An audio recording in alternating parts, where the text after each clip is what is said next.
Shalom, shalom, boa tarde. Hoje é o primeiro dia de Av, 5.783. É o dia 19 de julho de 2023. É a tarde com a Torá trazendo a Parashá da semana e as suas leituras diárias.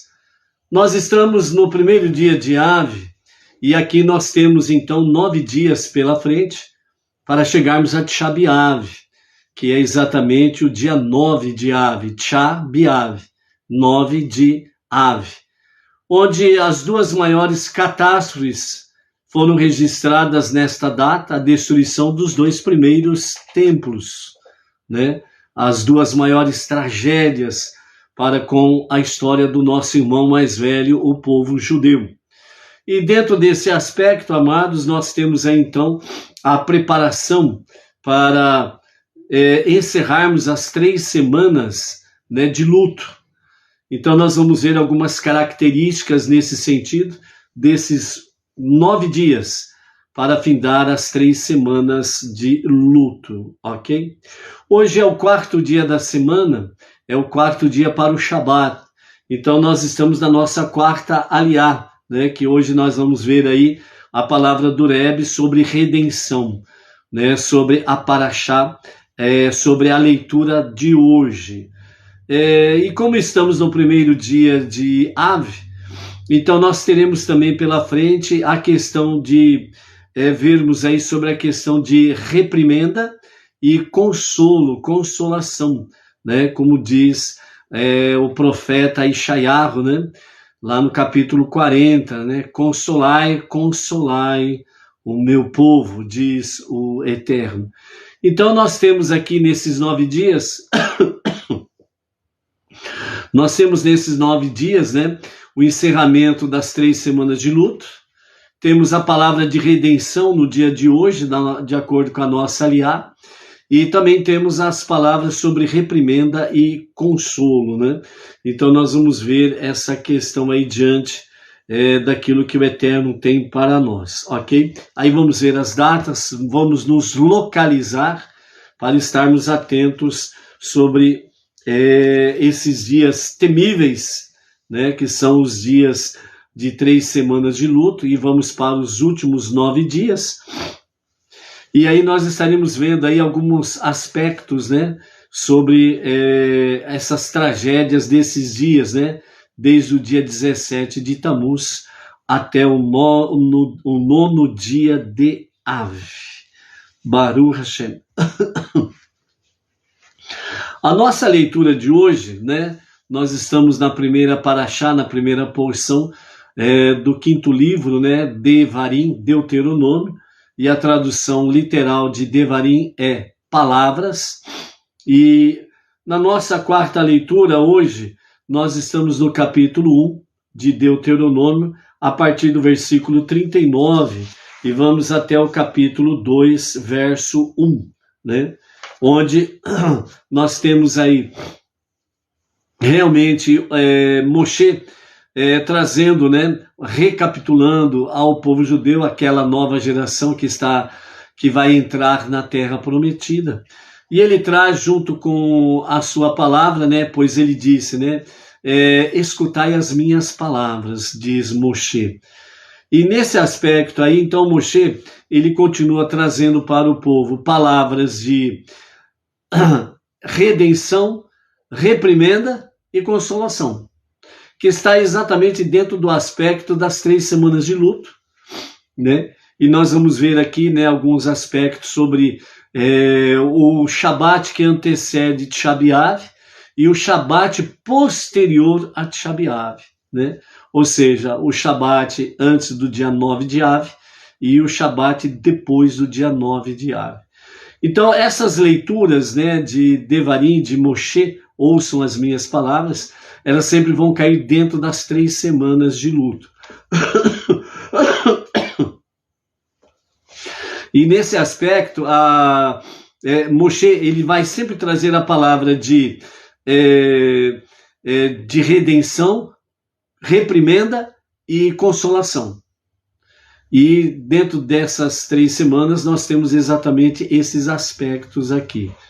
Então, na leitura de hoje, nós temos aí no capítulo 1, verso 39, né, quando Moshe ele continua falando o seu discurso com referência, né, à rebelião do povo com a questão dos espiões, e somente Caleb e Yoshua, né, Josué e Caleb, que realmente tiveram a graça de poder entrar na Terra Prometida juntamente com as suas famílias.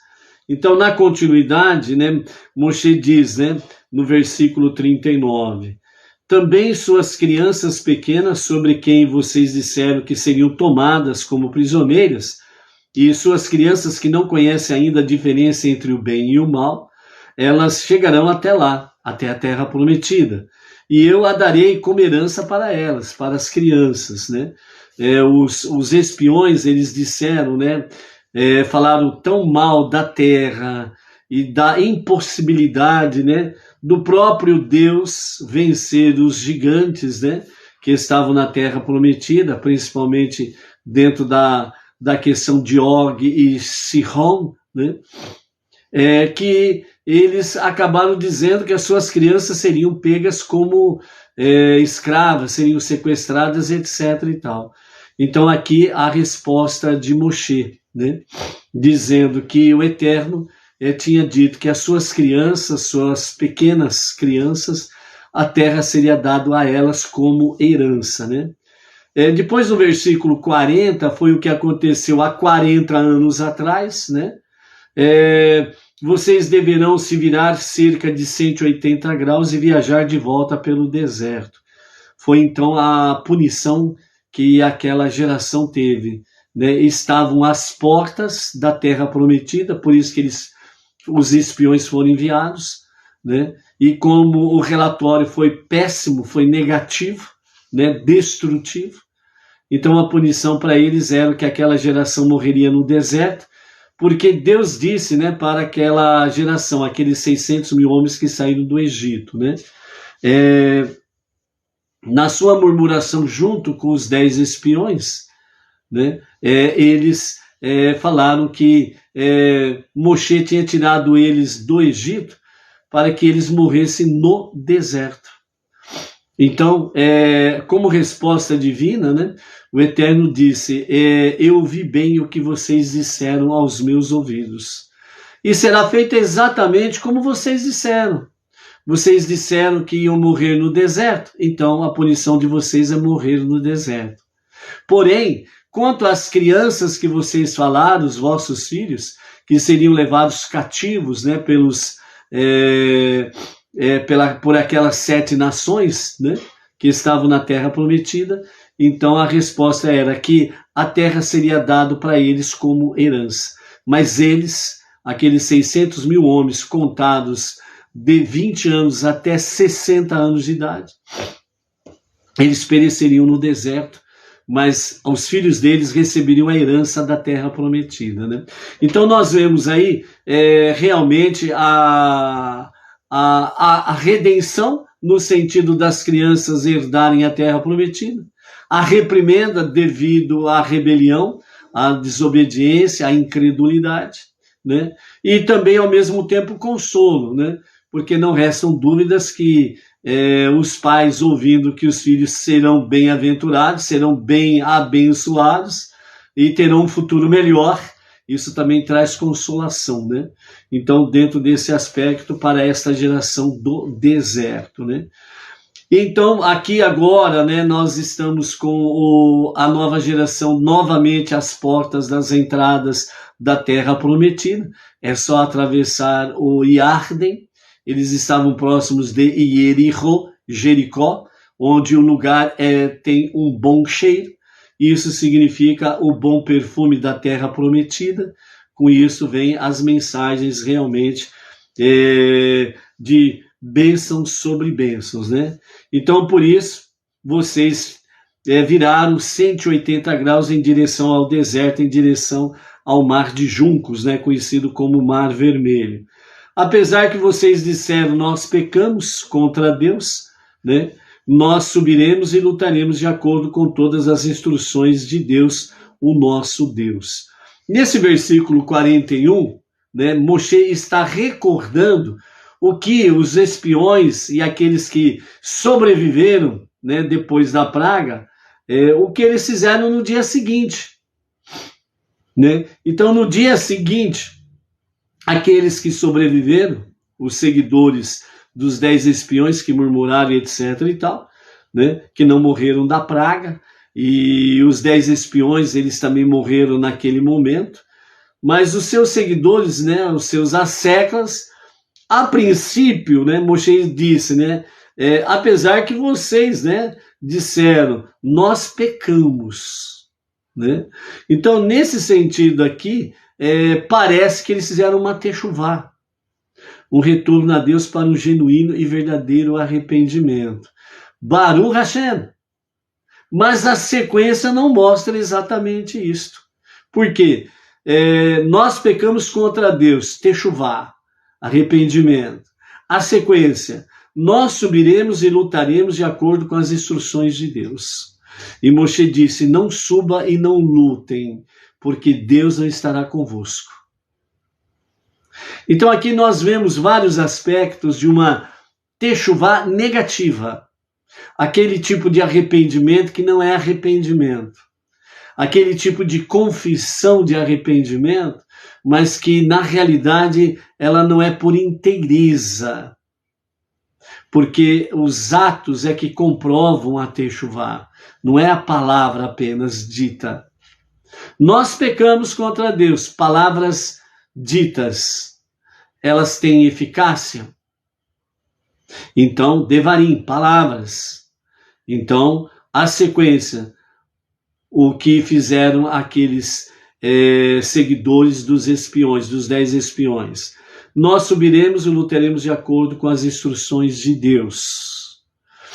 Também mostra de uma certa forma, nós lutaremos, né, com todas as instruções de Deus. Parece que a techuvá deles estava levando-os a fazerem aquilo que é da vontade divina.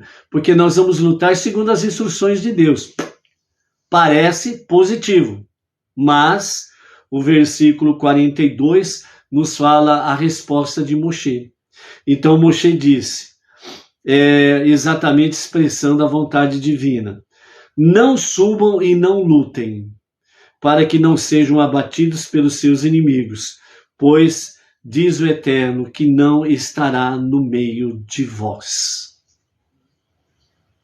Mas, né, vocês não me ouviram, vocês se rebelaram contra a ordem de Deus, vocês deliberadamente ignoraram Deus e subiram para a montanha, e os emoritas saíram em direção a vocês, vos perseguiram, como fazem as abelhas, e eles abateram vocês desde Seir até Hormá. Vocês voltaram e lamentaram diante de Deus, mas Deus não aceitou as suas preces. Ele nem mesmo ouviu as suas preces.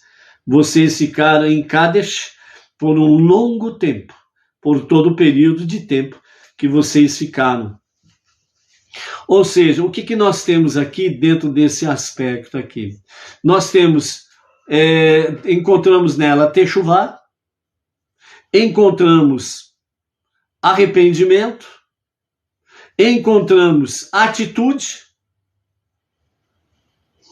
e nós encontramos realmente uma resposta divina. Não estou com vocês. E o que nós precisamos entender e refletir sobre isto? A techuvá só de boca para fora não tem efeito positivo. Não adianta nada a pessoa falar em arrependimento, nós pecamos contra Deus. Se os próximos passos não testificam com aquilo que foi dito. Nós encontramos aqui Moshe fazendo a sua reprimenda, né, para a nova geração, para que não viessem a cometer os mesmos erros dos seus antecessores. Por isso que ele, além de usar, né? Ouçam minhas palavras, ele fala na primeira pessoa, eu, né? Então, ao mesmo tempo que Moshe está orientando, né, com as suas reprimendas, ele está orientando essa nova geração para que, de fato, elas não venham cometer os mesmos erros dos seus antecessores. Ou seja, que a vossa techuvá, ela seja real e verdadeira, não de boca para fora, mas com atitudes que testificam da sua techuvá. Que a sua techuvá, ela não tenha, de fato, nenhuma atitude que venha comprovar rebelião, rebeldia, desobediência, fazer o que é contrário à vontade divina. E o que nós aprendemos aqui? Além de outros fatores, nós aprendemos que quando uma pessoa faz techuvá, ela precisa tomar cuidado com logo em seguida da sequência dos fatos. Por quê? Porque a pessoa faz uma techuvá, ela faz uma confissão, pecamos contra Deus. Nesse momento, realmente há um grande quebrantamento em todo o ser da pessoa. E esse é o momento em que precisa imediatamente a pessoa ser alicerçada pelas palavras da Torá, com fundamento na Torá, com fundamento na obediência à vontade divina. Com um fator essencial: seguir as orientações da sua liderança. E esses que fizeram, entre aspas, techuvá, eles agiram totalmente diferente. Primeiro eles confessaram o pecado a Deus. Logo em seguida eles falaram: nós vamos subir e lutar, segundo as instruções de Deus. Nessas palavras, o que eles estavam dizendo? Nós não precisamos de Moshe. Nós não precisamos da liderança de Moshe. Nós podemos tomar decisões. Nós podemos agir sem Moshe. Ou seja, o que eles estavam dizendo era que nós não precisamos de liderança. Nós podemos fazer o que nos dá na telha. E Moshe disse: não subam, porque Deus não estará convosco. É o que nós estamos na nossa leitura de hoje, no capítulo 1 de Deuteronômio, verso 39, até o capítulo 2 e o verso 1. Onde Moshe está recordando a rebelião, não somente dos 10 espiões, mas dos seus seguidores. Quando eles tomam essa decisão, eles estão dizendo: nós não precisamos de Moshe, nós não precisamos de liderança. A lição prática para nós: monoteísmo com fundamento judaico e orientação rabínica. A nossa orientação rabínica vem da nossa liderança, Bnei Noa Brasil, que é o Rav Yaakov Gerenstad. Qualquer outro rabino que dê uma ordem para um Bnei Noa que não venha do Rav Yaakov Gerenstad, ele está dizendo: nós não precisamos de liderança, nós podemos fazer o que dá na telha. Eu posso ouvir rabinos A, B e C e fazer o que eles mandam, o que eles orientam. Nós não precisamos do Rav Yaakov Gerenstad como liderança. Isso é rebelião. Isso é rebeldia, isso é desobediência. Isso demonstra que a techuvá de um Bnei Noa, que está no monoteísmo, com fundamento judaico e orientação rabínica do Rav Yaakov, isso demonstra uma techuvá superficial, um retorno a Deus superficial para um verdadeiro e genuíno arrependimento, que deveria ser, ele acaba sendo superficial.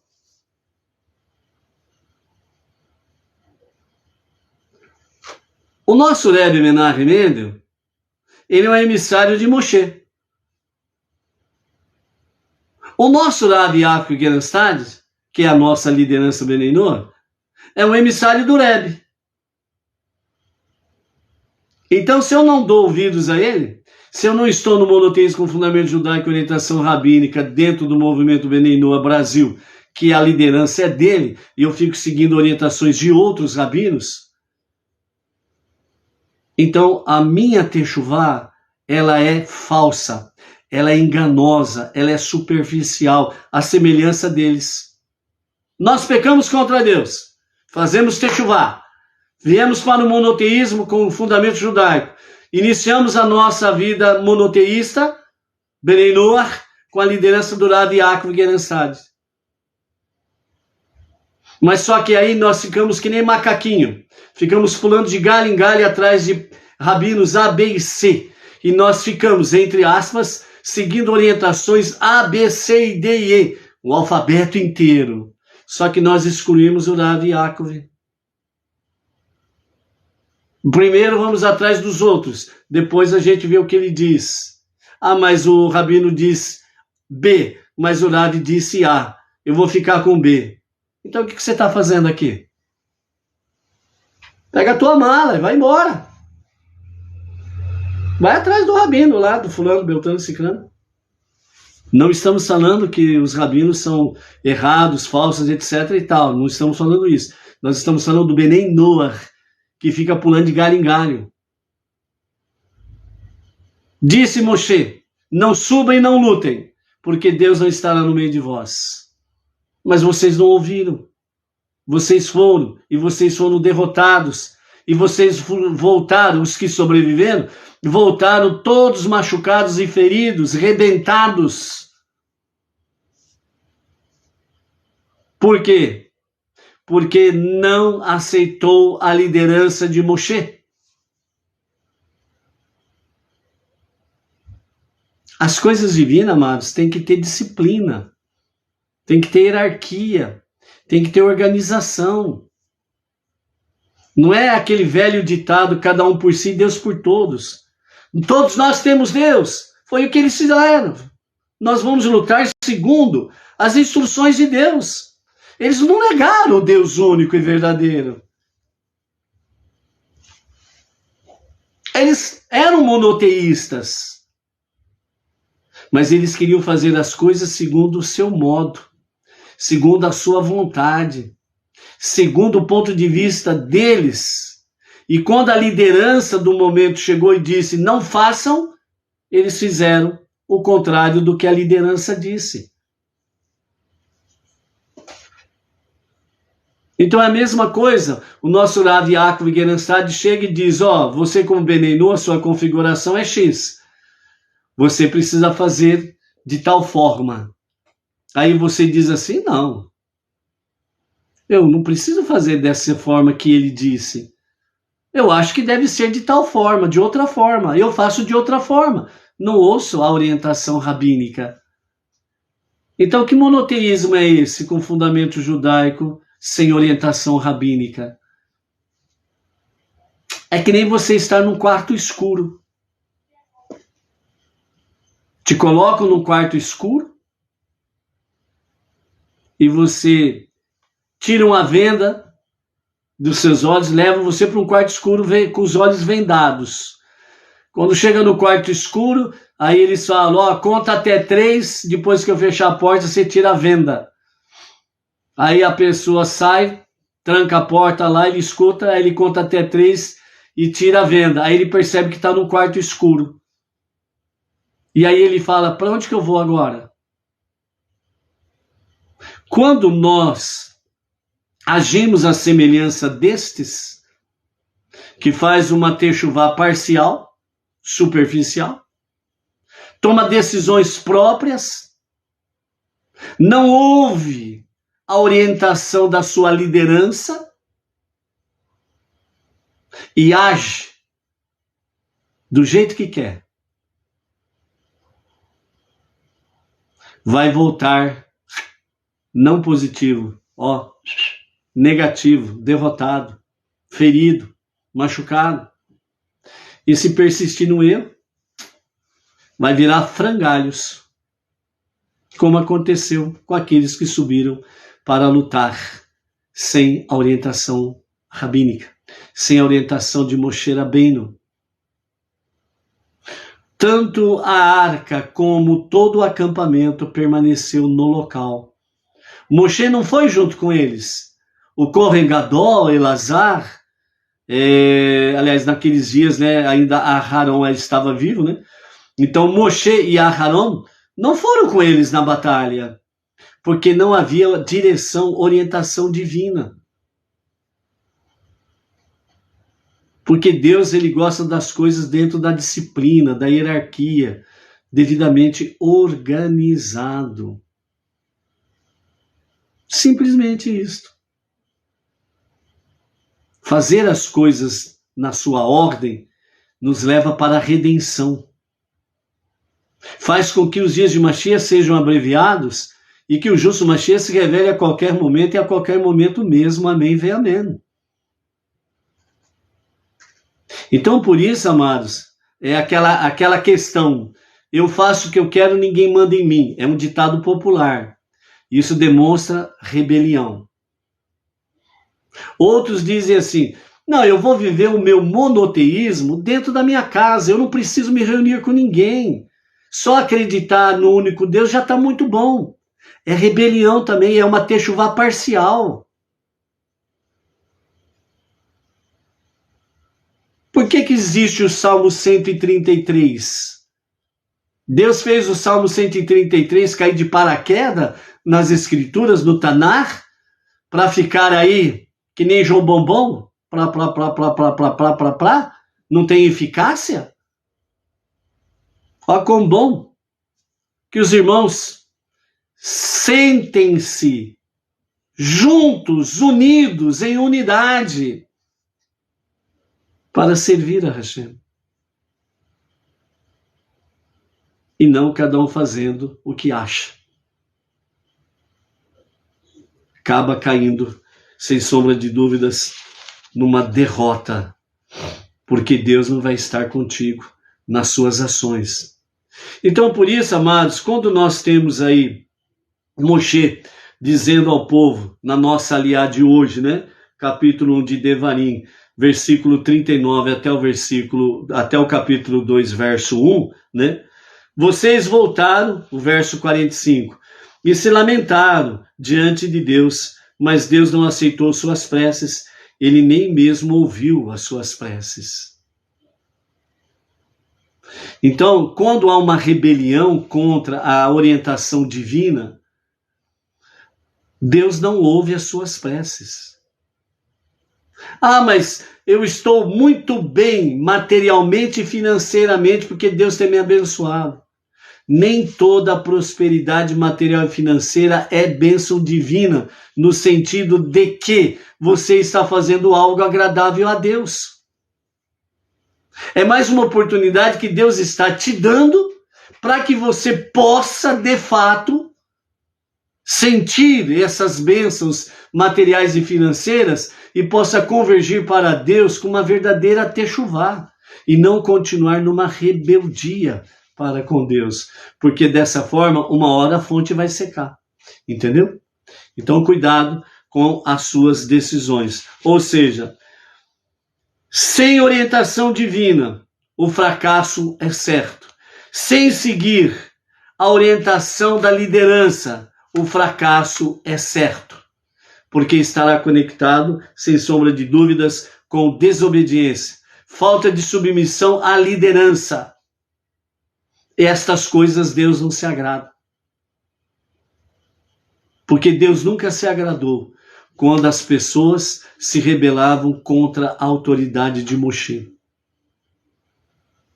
Então sempre o povo judeu teve liderança. E Deus nunca se agradou de rebeliões contra a liderança. Porque se alguém se rebela contra a liderança, ele se rebela contra Deus. É simples assim. Então, por isso, fazer as coisas realmente segundo a vontade divina, é para que nós possamos realmente ter uma visão da redenção. Por isso, o nosso Rebbe Menachem Mendel, ele nos fala exatamente sobre essa aliada aqui, sobre o caminho para a redenção, onde ele nos fala, né? Ao ouvir o plano de Deus de mantê-los no deserto durante 40 anos por causa do episódio dos espiões, alguns deles tinham organizado o seu próprio exército e tentado entrar na terra de Israel por si próprios.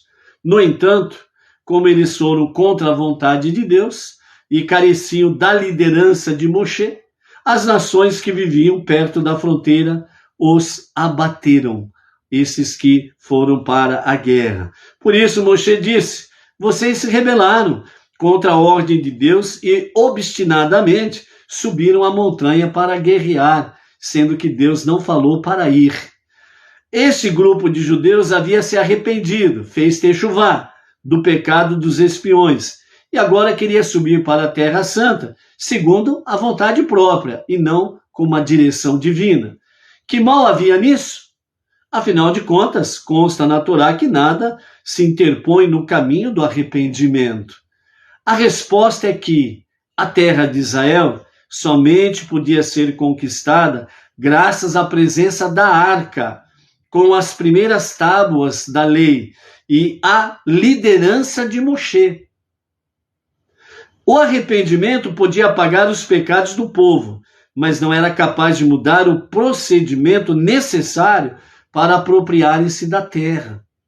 A sequência lógica era exatamente para seguir a orientação divina, onde, para as batalhas, a arca precisava estar presente, bem como a liderança de Moshe. Então, estes que montaram um exército próprio, eles montaram um exército próprio dentro do próprio povo de Israel, para fazer exatamente aquilo que não estava de acordo com a vontade divina, não tinha a presença da arca e não tinha a liderança de Moshe. Ou seja, estes, simplesmente, cada um desses indivíduos, não estavam dispostos a submeter-se à liderança de Moshe e queriam conquistar a terra por sua própria conta, e Deus rejeitou a sua iniciativa. É a mesma questão, amados, monoteísmo com fundamento judaico e orientação rabínica. É exatamente sobre aquela questão: eu creio no único Deus. Só que as pessoas muitas vezes querem construir as suas próprias religiões, o seu próprio caminho, sem a liderança correta, com fundamento judaico, com orientação rabínica. Então vejam bem, nós precisamos tomar cuidado com isso. Você, por exemplo, coloca o talit. Ótimo. Baruch Hashem. Você põe o talit. O talit, dentro da orientação rabínica, é o talit com o tzitzit, né, as franjas, os fios, todos eles brancos.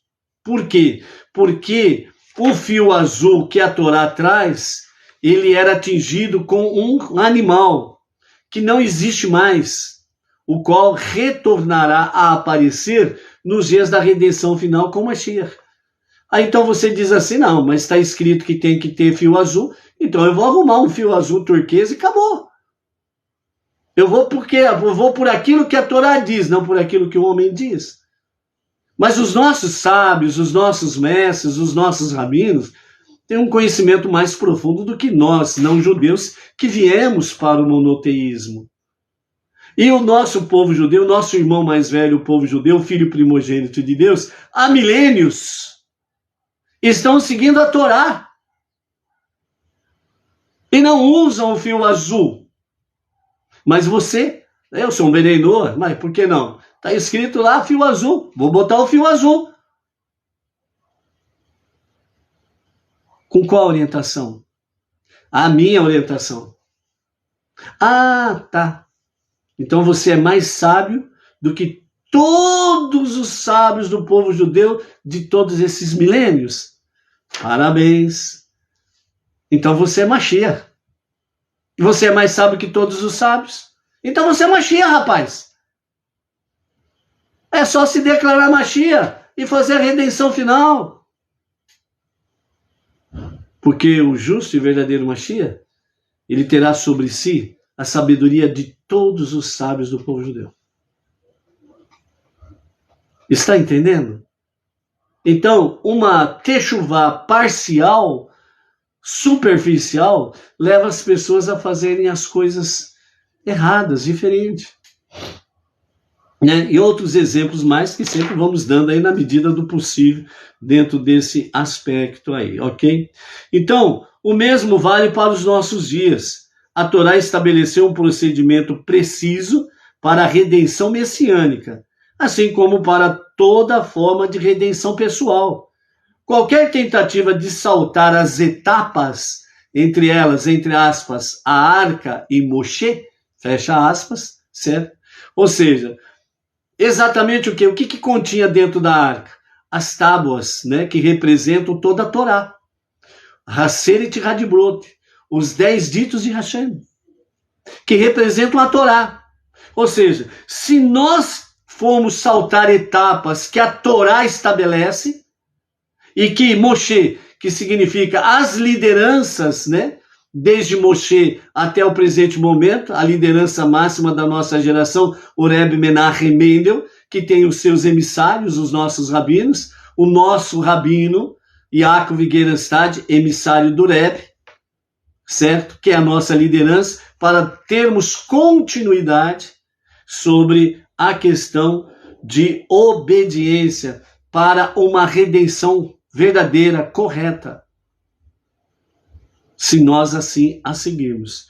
Então, por isso, se nós formos pular as etapas, o que está destinado para cada um de nós? O fracasso. O fracasso. E não adianta querer mudar a realidade dos fatos.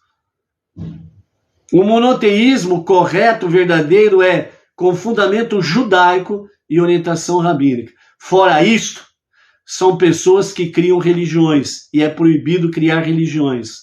Estarão em rebeldia completa contra Deus, contra a sua vontade. Você decide o seu destino. Nesse sentido, acelerar a chegada da redenção, assim como obter sucesso em qualquer empreendimento, só é possível quando o nosso enfoque está de acordo com o plano de Deus. Se você não age de acordo com o plano de Deus, o fracasso é a tua garantia. Se você age segundo a vontade divina, o sucesso é a tua garantia.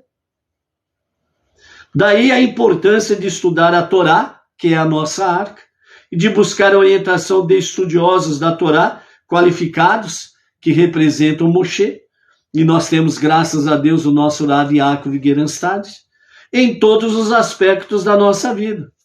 Para a nossa geração, a liderança máxima, Rebbe Menachem Mendel, que continua nos ensinando até os dias de hoje, e assim o será, até a revelação do justo Mashiach. A nossa liderança local, nacional, é o nosso Rav Yaakov Gerenstad. Seguindo a orientação rabínica e a Torá, nós estamos destinados a termos sucesso na nossa jornada monoteísta com fundamento judaico e orientação rabínica. Ok? Deus nos dá o seu projeto e o seu plano. Quem quer ter sucesso é só seguir. Quem não quer ter sucesso, acha que é mais do que Deus ou mais do que os sábios do povo judeu, siga o teu caminho pantanoso, né? Na hora que afundar até o pescoço, se houver techuvá verdadeira, ainda dá tempo de sair do lodo. Mas se não, fracasso total é o teu destino. Hoje é o primeiro dia de Ave, né? Então vamos fazer só uma introdução aqui, para nós podermos estar vivenciando esses 9 dias, né? Até Tisha B'Av, o 9º dia de Ave. O que nós temos pela frente aqui? Nós temos 2 Shabbatot, né, especiais. Ou seja, nós temos o primeiro Shabbat, que é chamado Shabbat Hazon, que é o Shabbat antes de Tisha B'Av, o 9º dia de Av. Ou seja, O 9º dia de Av vai acontecer exatamente ao pôr do sol da próxima quarta-feira. Na próxima quarta-feira, dia 26 de julho, ao pôr do sol, nós vamos entrar no dia 9 de Av, Tisha B'Av. Ok? Então, o Shabat que antecede o Tisha B'Av, ele é chamado Shabat Hazon, que significa o Shabat da visão.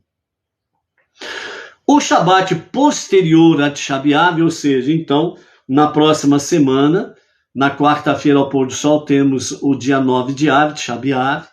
Na sequência, teremos então quinta, sexta, e vamos chegar ao pôr do sol da sexta-feira, do dia 28 de julho, e nós vamos entrar no sagrado dia do Shabat. Este Shabat, que é na próxima sexta-feira, nessa semana que vem, de sexta para sábado, do dia 28 para o dia 29 de julho, é chamado de Shabat Nahamu. Shabat Nahamu, que significa o Shabat da consolação, baseado no capítulo 40 de Isaías. Consolai, consolai o meu povo, diz o Eterno. Ok? Então, o próximo Shabat agora é o Shabat Hazon, o Shabat da visão, que é alicerçado em Isaías capítulo 1, onde o capítulo 1 todo, de verso 1 ao 27, nós temos aí as reprimendas, e também a palavra de redenção, a palavra realmente de reprimenda, redenção e consolação, ok? São os 3 tópicos que estão incluídos nesses 9 dias e também no Shabat Razon e no Shabat Nahamu, certo? Então é um período de visão e consolação, visando exatamente a redenção, ok? O Shabat Razon, o Shabat da visão de Isaías, capítulo 1, depois você pode ler o capítulo 1 por completo aí na sua casa, ok? Então, nesse Shabat Razon, nós temos exatamente 3 Shabatot, que vem desde o dia 17 de Tammuz até aqui o Shabat Razon, ok? Então são 3 Shabatot. E nesse 3 Shabatot, nós tivemos aí exatamente o que? Período de calamidades, que começou no dia 17 de Tammuz e o seu ápice 9 de Av, né? Então são realmente período de intensas calamidades e tragédias que realmente estão registradas na história do nosso irmão mais velho, o povo judeu, ok? E nesses 3 Shabatot, nós tivemos aí 3 como que fala? Oh, meu Deus do céu, deu branco agora. 3 porções dos profetas, né? Haftarah, né? São 3 porções dos profetas, que foram 2 em Jeremias e uma de Isaías, né? Do profeta Isaías. São 3 passagens que falam exatamente de calamidades que se abateu sobre o povo judeu, o nosso irmão mais velho. O Shabat Nahamu, da consolação, nós vamos ter aí, a partir então do Shabat, do dia 29, né, do dia 28 para o dia 29 de julho, né, nós vamos ter aí um período de 7 Shabatot, melhor dizendo, onde nós vamos ter 7 porções de profetas que vão trazer exatamente sobre a palavra de consolação. Consolai, consolai o meu povo.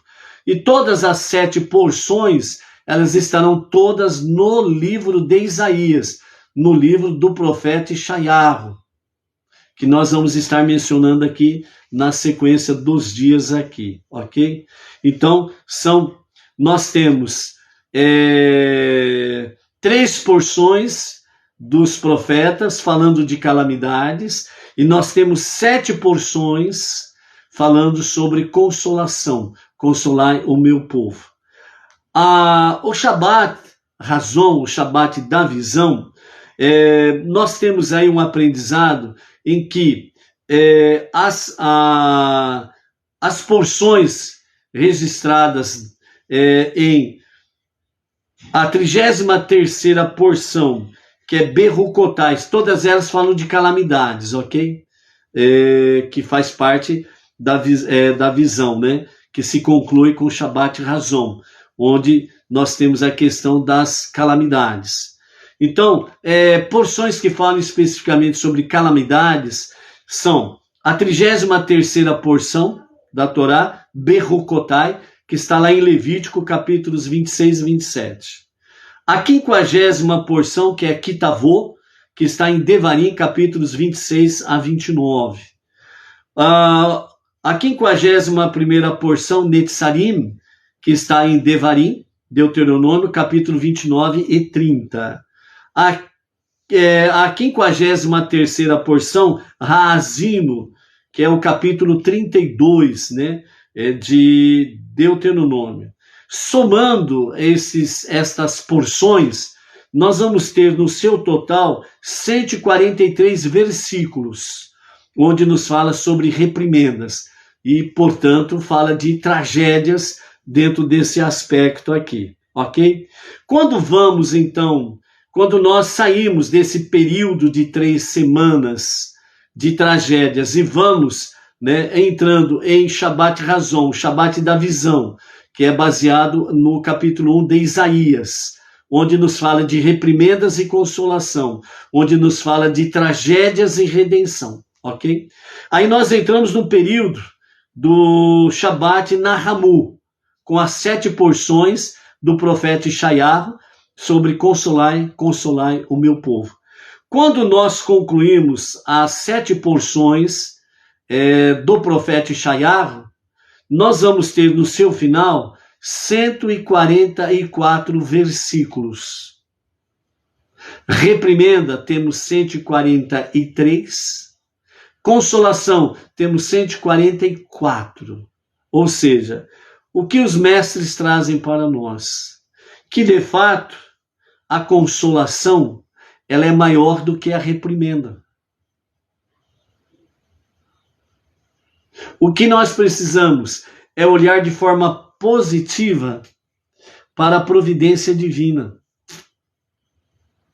Não ficarmos dominados, não ficarmos com cabresto, que nem se coloca no animal para não olhar do lado, e ficar com o nosso cabresto focado nas tragédias, naquilo que é negativo.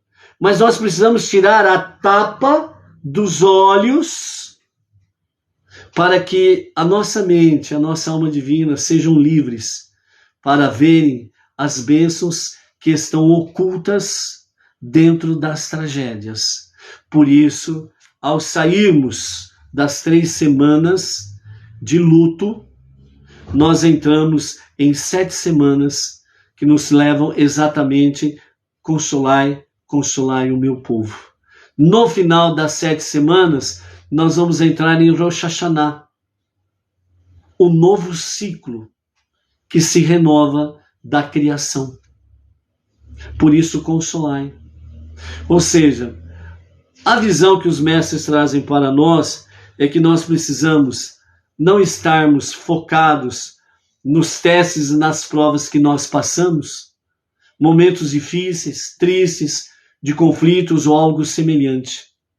Seja qual for a nossa situação, o que realmente os nossos mestres trazem para nós é que olhai para Ishayahu Hanavi, o profeta Isaías, capítulo 40, aquilo que ele expressa da vontade divina, dizendo: consolai, consolai o meu povo, diz o Eterno.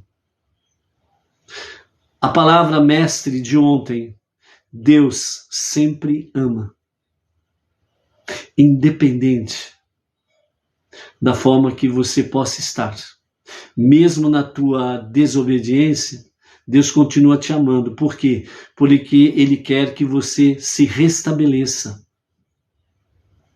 Isso não nos dá a liberdade de nós sermos rebeldes contra Deus 24 horas por dia, 7 dias por semana, 30 dias por mês, 12 meses por ano, 365 dias por ano.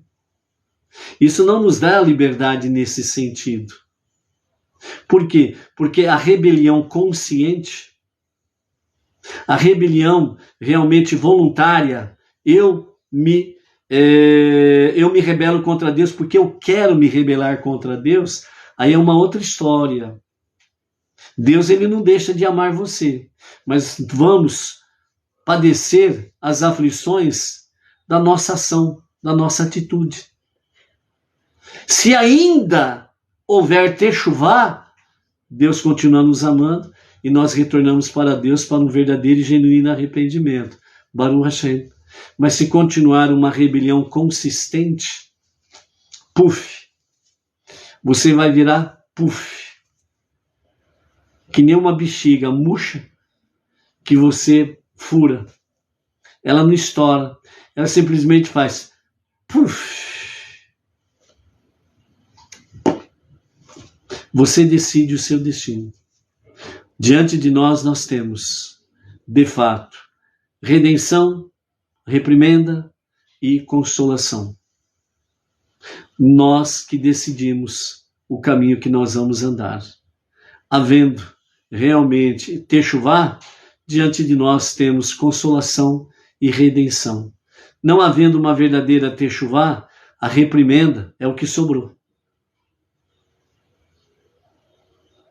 Não sejamos masoquistas, pessoas que gostam de sofrer, mas que nós venhamos a almejar a verdadeira libertação. Onde muitos falam sobre salvação, né? Mas é a verdadeira libertação para a redenção final com Mashiach e para o Olam Rabá, o mundo vindouro, a vida eterna. Baruch Hashem. Mais uma vez peço aos amados aí as preces em favor do nosso plantão noturno, que seja tudo debaixo da bênção e proteção divina, para que nós possamos aí realmente chegarmos, né, ao final dessa lida de plantões noturnos, que as vossas preces sejam não somente por proteção, mas também para a nossa libertação dos plantões noturnos, para que possamos ter, Baruch Hashem, pela graça divina, mais tempo para nos dedicarmos aos estudos e podermos compartilhar aos amados, ok? Então, com a graça de Hashem, amanhã estaremos de volta aí. Por isso, redenção, reprimenda, consolação. Qual o caminho que vamos andar? Shalom, shalom. Até amanhã.